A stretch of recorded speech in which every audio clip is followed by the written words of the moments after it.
untuk kami dapat lakukan dalam kehidupan masing-masing kami di dalam menunggu menantikan kedatangan Tuhan. Sungguh tidak lama lagi akan datang kembali ke dalam dunia ini. Terima kasih Bapa di surga. Dalam mengingatkan Tuhan banyak hal yang terjadi merupakan rencana-rencana di dalam kehidupan pribadi kami masing-masing, mempengaruhi iman penjalan hidup kami masing-masing. Karena ini Tuhan menentukan dan kuat dengan percaya kami masing-masing. Dengan demikian kami tidak goyah, kami tidak luntur, kami tidak dipengaruhi dengan apapun dan siapapun juga Tuhan. Dalam kehidupan kami, karena kami adalah orang-orang yang lebih dari pemenang, karena Kristus pemenang satu-satunya. Terima kasih Tuhan Yesus, terima kasih. Karena itu kami menyerahkan kehidupan kami di dalam tangan Tuhan. Iblis dengan berbagai cara, berbagai metode, berbagai upaya yang berjalan seperti singa yang mengawal mencari orang yang dapat ditelannya. Tapi kami percaya bahwa Tuhan ketika kami sebagai murid-murid Tuhan yang selalu dekat dengan Tuhan, selalu bersandar pada Tuhan, Tuhan akan terus menolong kami, melindungi dan menaungi kehidupan kami, sehingga dalam kekuatan apapun dari pihak dunia ini tidak akan mampu untuk menggoyahkan kami. Tetap kami dilindungi dan diberkati oleh Tuhan. Puji nama Tuhan selama-lamanya.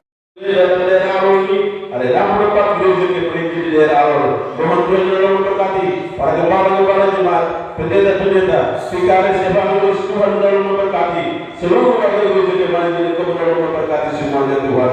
Terima kasih Tuhan, kegiatan-kegiatan pelayanan yang sudah direncanakan dan akan dilaksanakan dalam 1 tahun pelayanan ini, kami doakan dan menyerahkan ke dalam tangan Tuhan.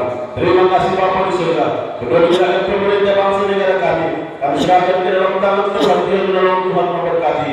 Kalau demikian semuanya boleh dapat berjalan dengan baik. Kami boleh puji akan nama Tuhan selama-lamanya. Terima kasih Bapa di surga. Terima kasih Tuhan. Pada saatnya kami berdoa menyerahkan para pemimpin-pemimpin dan saat ini memberitakan Tuhan berbagai tempat di berbagai belahan dunia. Tuhan menolong memberkati mereka. Jadi demikian firman Tuhan diberitakan banyak jiwa di sana yang dimenangkan bagi kerajaan Allah. Penduduk kerajaan surga dapat ditambahkan dan mengurangi penduduk kerajaan Allah, kerajaan neraka. Kami boleh berpuji berbesaran bagi nama Tuhan. Terima kasih Bapa di surga. Terima kasih Tuhan. Kami sungguh percaya bahwa Tuhan Engkau ada dan selalu ada bagi kami, senantiasa menyertai dan terus menyertai kehidupan kami dari waktu lalu sampai dengan hari ini dan waktu-waktu di depan. Tuhan yang sama juga akan terus menuntun kami di dalam setiap perjalanan kesulitan apapun yang kami hadapi. Bersama dengan Tuhan kami akan melakukan perkara-perkara besar dari Allah. Terima kasih Tuhan. Sudah waktunya kami akan mendengarkan firman Tuhan. Sekali lagi kami berdoa menyerahkan hamba-Mu yang memimpin acara, yang memimpin untuk menyampaikan firman Tuhan. Tuhan memberkati dan menyampaikan acara perjamuan kudus. Tuhan menolong, Tuhan memberkati sehingga dengan demikian kami semua yang ada, baik yang memberitakan, yang memimpin, bahkan kami yang duduk untuk mengikutinya, kami semua akan mendapatkan lawatan Tuhan, urapan Tuhan yang sama dalam hidup kami. Kami boleh puji akan nama Tuhan selama-lamanya. Terima kasih Tuhan Yesus, terima kasih. Di dalam nama Yesus Kristus Tuhan Juru Selamat kami. Kami datang berdoa mengucap syukur dan menyerahkan semuanya ini ke dalam tangan Bapa di surga. Haleluya, haleluya, amin.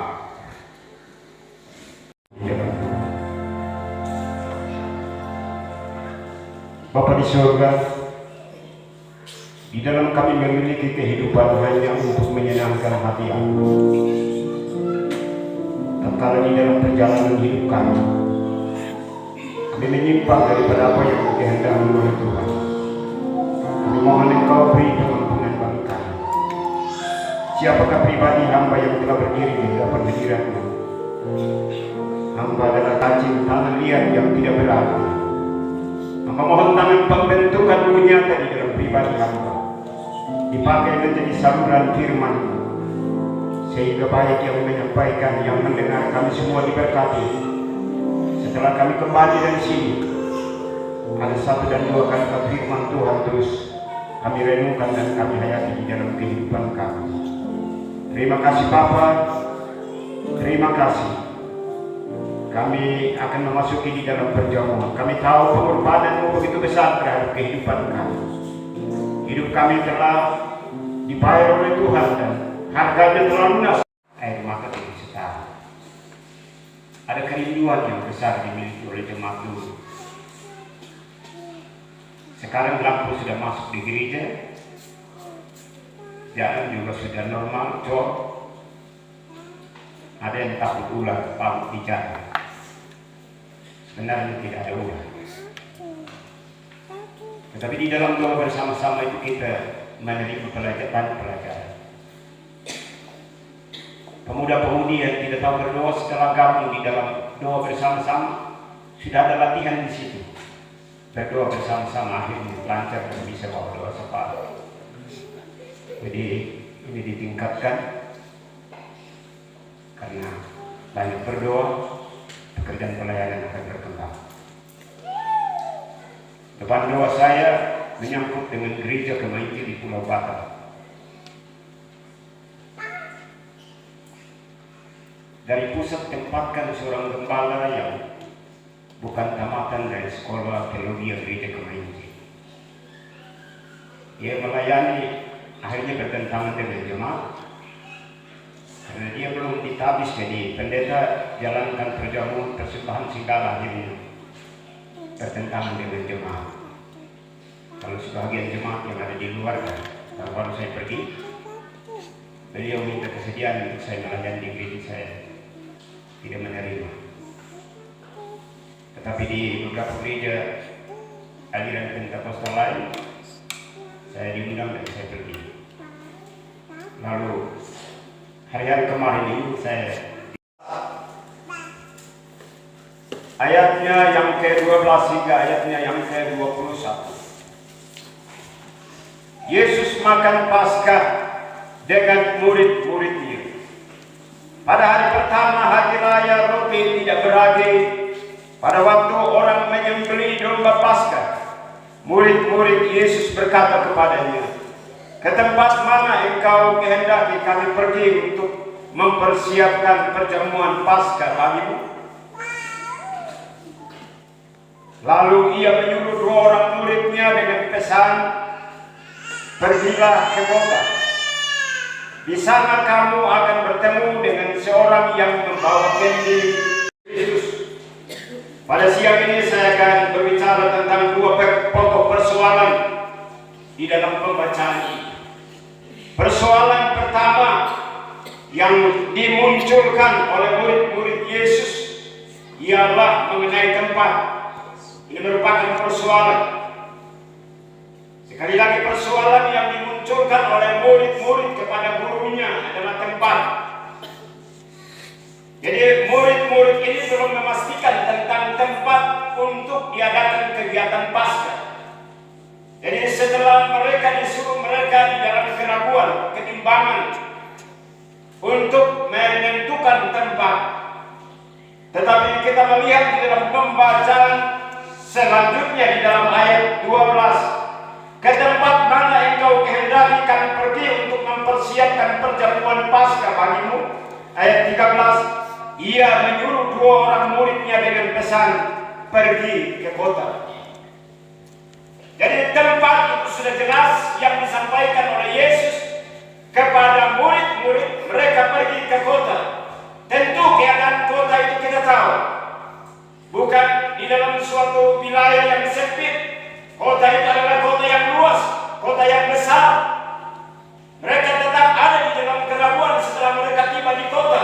Apa yang mereka akan lakukan nanti, siapa yang mereka hadapi untuk meminta kesediaan supaya pesta ini dilakukan di dalam rumah tangga.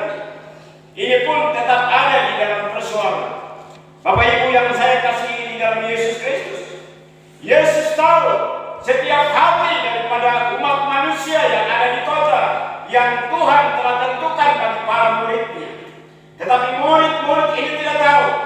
Tatkala mereka mengambil tindakan-tindakan sendiri, mungkin saat itu mereka salah menentukan, salah masuk rumah, salah menaruh kegiatan ini di dalam rumah. Tetapi Yesus tahu tentang berapa banyak orang yang ada di kota itu, lalu langsung Yesus memberikan rambu-rambu atau tanda-tanda kepada mereka untuk mereka pergi dan mereka tidak salah melakukan itu di dalam kehidupan mereka. Pesan, "Pergilah ke kota, di sana kamu akan bertemu dengan seorang yang membawa kendi berisi air." Jadi tanda yang murid-murid harus lihat dan tahu, pergi bertemu kepada orang yang membawa kendi dan kendi itu berisi air. Bapak Ibu yang saya kasih di dalam Yesus Kristus, ini melambangkan tentang kekristenan atau persoalan tentang kerohanian daripada orang-orang yang berada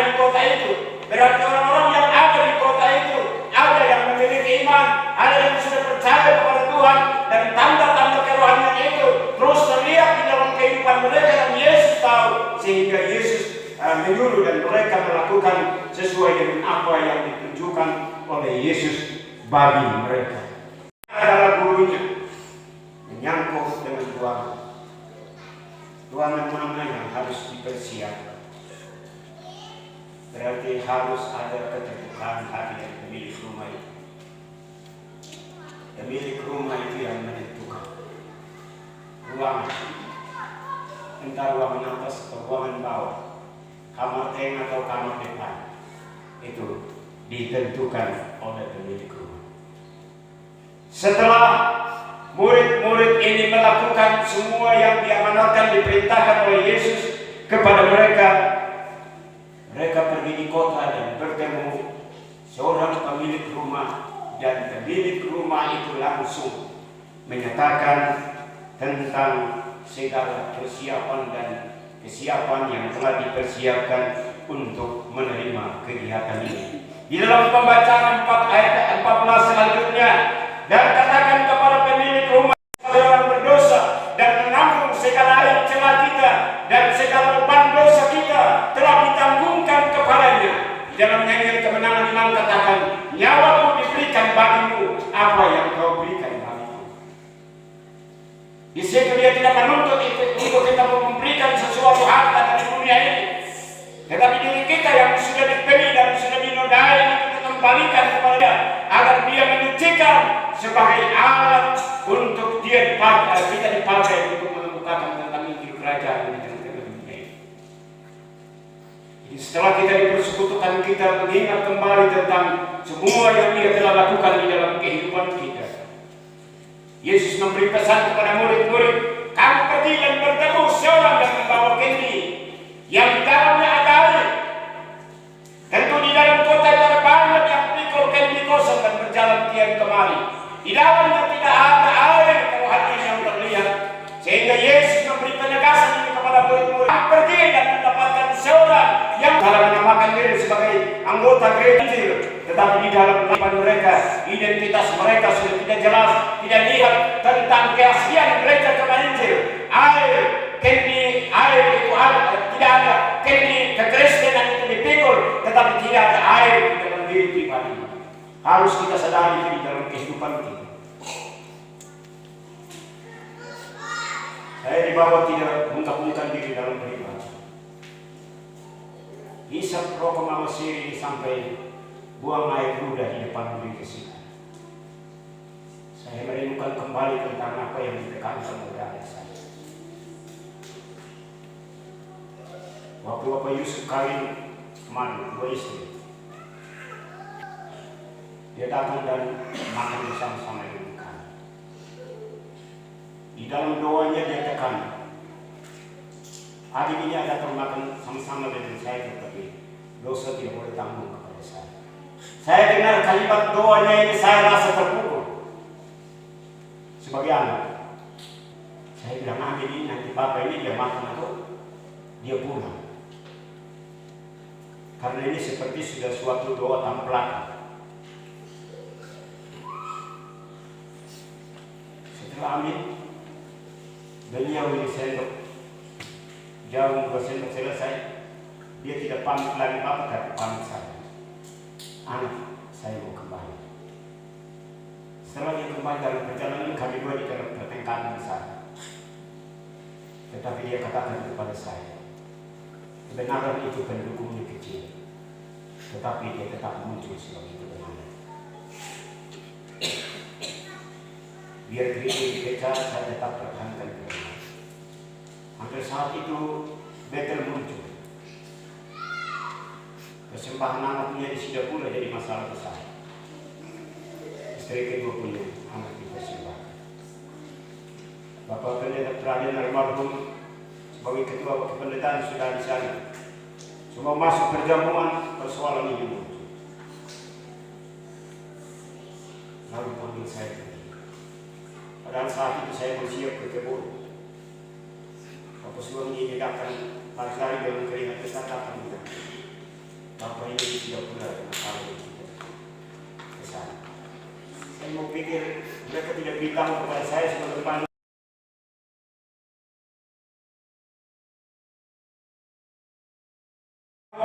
Dasarnya apa? Tetapi ini bukan diskusi sehingga kita mau duduk dan mau saling menghantam satu kepada yang lain. Tetapi firman Tuhan adalah firman Tuhan. Jadi saya membawa pikiran kita kembali kepada apa yang telah dijelaskan oleh firman Tuhan pada saat siang hari ini. Saya memberi kesimpulan kepada kita sekali lagi, sudahkah kerohanian kita diisi oleh air rohani secara baik di dalam kehidupan kita? Ataukah kita dikatakan sebagai warga jemaat, anggota gereja Kemainji, jiwa baptis, dan layak untuk menerima tubuh dan darah Yesus Kristus, tetapi belum ada tanda-tanda air di dalam kehidupan kita? Kita tidak membawa beban ini, lalu mau persoalkan kepada orang lain. Beban kita mau selesaikan dengan Tuhan. Tuhan memberikan kemampuan itu di dalam kehidupan kita. Di dalam ayatnya yang ke-15, lalu orang itu akan menunjukkan sebuah ruangan atas yang sudah lengkap dan tersedia. Disitulah kamu harus mempersiapkan Paskah untuk kita. Di ruangan atas, ruangan yang besar, ruangan itu sudah tersedia. Hamba sudah ada di depan meja perjamuan Tuhan bersama kedua hamba-Mu yang berbahagia. Kami juga mohon tuntunan dan penyertaan-Mu di dalam semua yang kami selenggarakan. Di dalam kami melakukan syarat ini, mengingat tentang kehidupan-Mu, mengingat tentang karya-Mu. Untuk itu Tuhan, Engkau memberkati sehingga semua yang kami lakukan dari awal pertengahan hingga pada akhirnya di dalam segala persoalan Tuhan. Terima kasih Tuhan Yesus. Haleluya. Amin. Baik, kita mendengar tentang syarat, dan itu kita biasa dengar tentang terus menyampaikan untuk kita pada saat siang hari. Saudara-saudara yang terkasih di dalam Tuhan Yesus, sekarang kita akan makan perjamuan suci. Sebab itu dengarkanlah dahulu akan pengajaran Tuhan. Perjamuan suci itu ditentukan. Rasul Paulus berkata kepada orang Korintus dalam suratnya yang pertama pasal yang ke-11 ayat 3 hingga 30. Sebab apa yang telah kuteruskan kepadamu telah kuterima dari Tuhan, yaitu bahwa Tuhan Yesus pada malam waktu Ia diserahkan mengambil roti. Sesudah itu Ia mengucap syukur atasnya. Ia memecah-mecahkannya dan berkata, inilah tubuhku yang diserahkan bagi kamu. Perbuatlah ini menjadi peringatan akan aku. Yesus, bahwa Yesus Kristus itu tidak bercela, dan dengan kebenarannya kita dibenarkan di hadapan Allah Bapa. Kita harus memeriksa hati kita, apakah dalam sepanjang hidup ini kita mau terus menurut Tuhan dan berharap akan dilengkapi oleh Roh Kudus supaya kita dapat berjalan dengan Tuhan.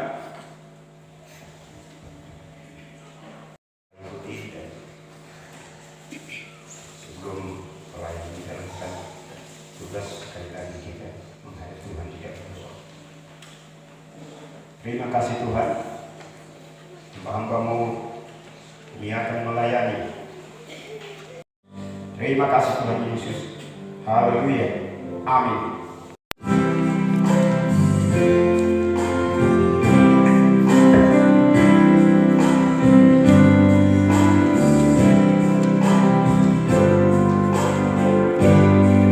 Bye.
Kita sambung 49 nyawaku diberikan bagimu.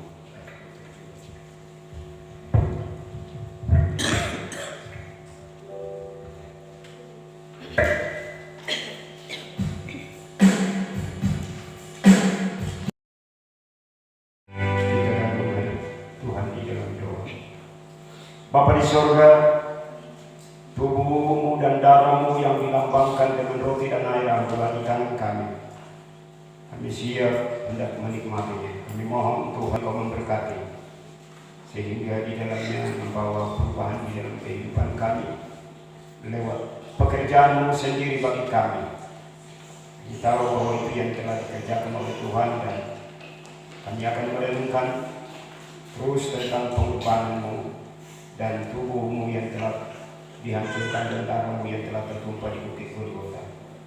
Ini doa kami ya Bapa. Di dalam nama Yesus kami berdoa.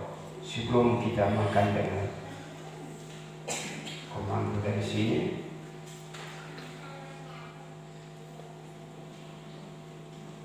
sebab apa yang telah diteruskan kepadamu telah aku terima dari Tuhan, yaitu bahwa Tuhan Yesus pada malam waktu Ia diserahkan, mengambil roti, sesudah itu Ia mengucap syukur atasnya. Ia memecah-mecahkannya dan berkata, inilah tubuhku yang diserahkan bagi kamu. Perbuatlah ini menjadi peringatan akan aku. Mari kita makan.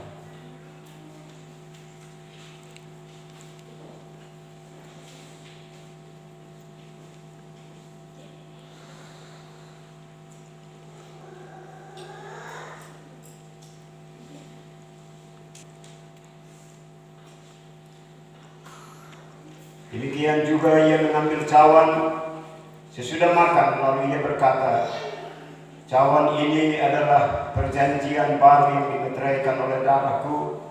Perbuatlah ini setiap kali kamu meminumnya menjadi peringatan akan aku.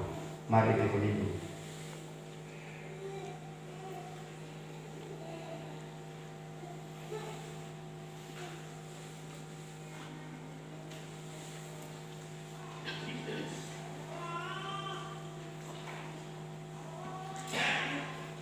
Sebab setiap kali kamu makan dan minum roti ini,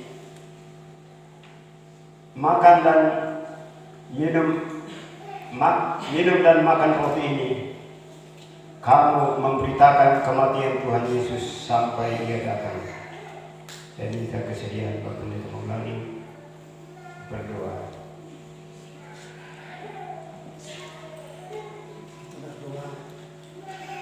Bapa yang ada di surga, dikala kami jauh dari Tuhan, terpisah dengan Tuhan, banyak kegelisahan, dan berikut perbedaan di dunia dalam kehidupan. Bagaimana telah dekat dengan Tuhan, senantiasa kami dikuatkan lewat firman-Mu. Kuatlah diri kami untuk senantiasa berserah diri sepenuhnya dalam tangan Tuhan, karena Tuhan yang telah memberi hidup kami. Terpujilah nama-Mu, hamba-hamba-Mu yang telah menjalankan perkara ini, berkati semua tugaskan dan doa Tuhan. Dalam nama Tuhan Yesus kami berdoa. Amin. Baik, terima kasih. Kita lanjut dengan 49 tadi.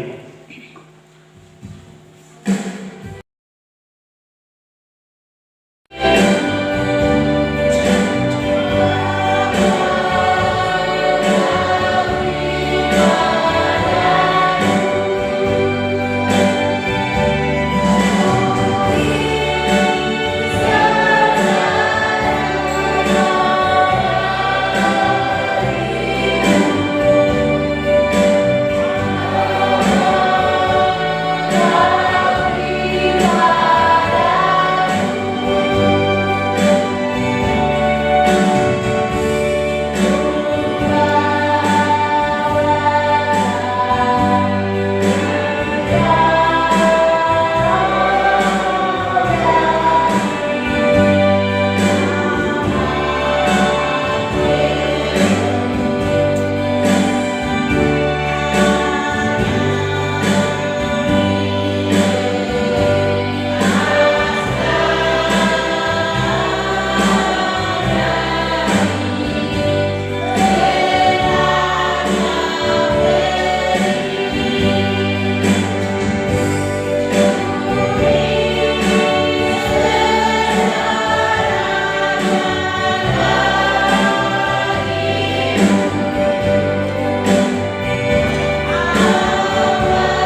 persembahkan segala syukur.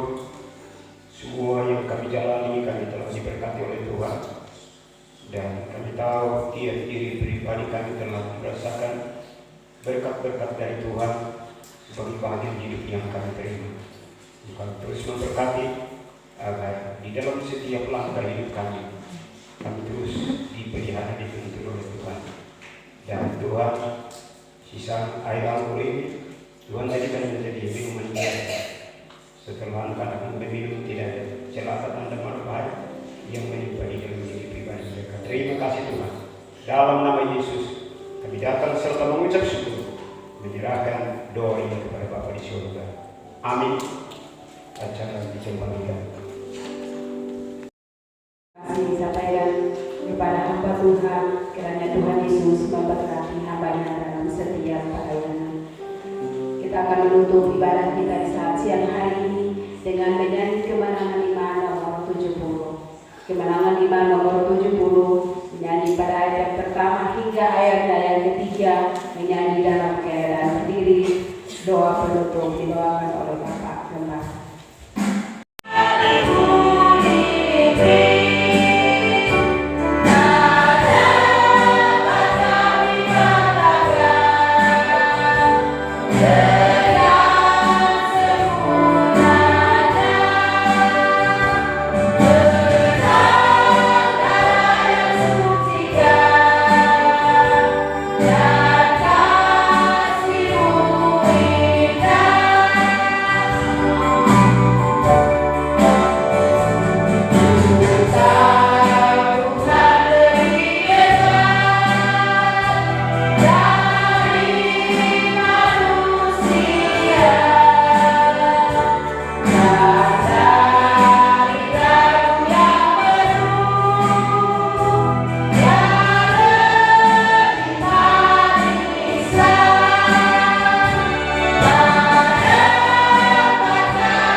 Untuk kasih setia Tuhan yang tidak pernah terhingga di dalam kehidupan kami, secara khusus kebersamaan Tuhan di dalam seluruh rangkaian ibadah kami, mulai dari awal hingga sampai saat ini, kami hendak mengakhirinya. Kami sangat merindukan tangan Tuhan yang kuat terus menuntun penyertaan dan perjalanan kehidupan kami, sehingga apapun yang kami lakukan, biarlah kami lakukan di bawah berkat pertolongan Tuhan. Jemaat Tuhan telah berdiri di hadapan-Mu. Bertanda kami akan berpisah dari tempat ini. Kami pulang ke kediaman kami masing-masing untuk melakukan setiap tugas tanggung jawab yang Tuhan percayakan bagi kami. Kami laksanakan di dalam sepekan yang ada di depan ini. Jemaat Tuhan sekalian, sebelum berpisah dari tempat ini, mari arahkanlah hati dan pikiran untuk menerima berkat. Turun atas kita sekalian segala berkat, anugerah, pertolongan, perlindungan, serta penghiburan yang erat yang datang dari Allah yang adalah Bapa kita, dari pihak Tuhan Yesus Kristus yang adalah Tuhan dan Juru Selamat, serta dari pihak Allah Roh Kudus yang akan tinggal menyertai kita mulai dari saat ini hingga Maranatha Tuhan Yesus datang kembali menjemput kita sekalian sebagai saleh-salehnya. Pujian